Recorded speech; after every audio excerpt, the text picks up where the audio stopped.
સંસદ રાજ્યસભામાં ગુજરાતમાં અતિવૃષ્ટિથી જે ખેડૂતોને નુકસાની થઈ છે એના સંદર્ભમાં મારો એક પ્રશ્ન હતો, જેનો જવાબ ભારત સરકાર દ્વારા મારફત મને મળ્યો છે. આ જવાબ ખૂબ ચિંતાજનક છે.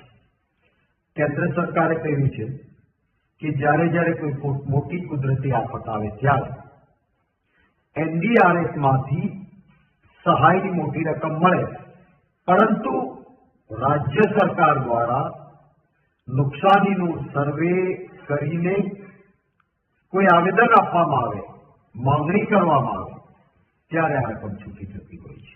2024 દરમિયાન અતિવૃષ્ટિથી ગુજરાતમાં નુકસાન થયું, પરંતુ ગુજરાતની સરકારે કોઈ પણ પ્રકારનું નુકસાની માટેનું માંગણી કરતું આવેદનપત્ર કેન્દ્રને નથી આપ્યું. માટે કેન્દ્ર તરફથી એનડીઆરએફમાં જે સ્પેશિયલ સહાય મળવી જોઈએ એ નથી મળી શકી. એસડીઆરએફમાં અને રેગ્યુલર સહાયની મર્યાદા હોય છે.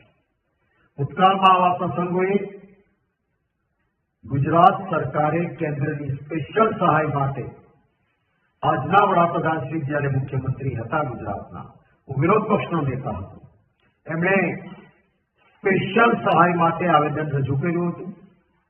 શરદ પવારજી કૃષિ મંત્રીને વિનંતી કરીને ખાસ એ ગાંધીનગર પણ આવ્યા હતા. કોંગ્રેસ પક્ષ તરીકે અમે પણ ગુજરાતને વધારે સહાય થાય, કેન્દ્રમાં કોંગ્રેસની સરકાર હતી, માંગણી કરી હતી અને ઉદાર હાથે એનડીઆરએફમાંથી પૈસા મળ્યા હતા જ્યારે આટલું મોટું નુકસાન નહોતું.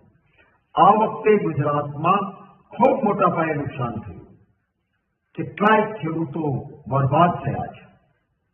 ત્યારે ગુજરાત સરકારે આવેદન આપીને સર્વે થયેલા એક્ઝેક્ટ આંકડાઓ પ્રમાણે ખેડૂતોને પૂરતું વળતર મળે એવી માંગણી કરવી જોઈતી હતી.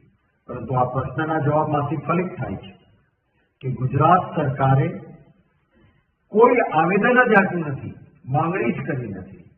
હું માનું છું કે આ એક ગુનાહિત બેદરકારી છે.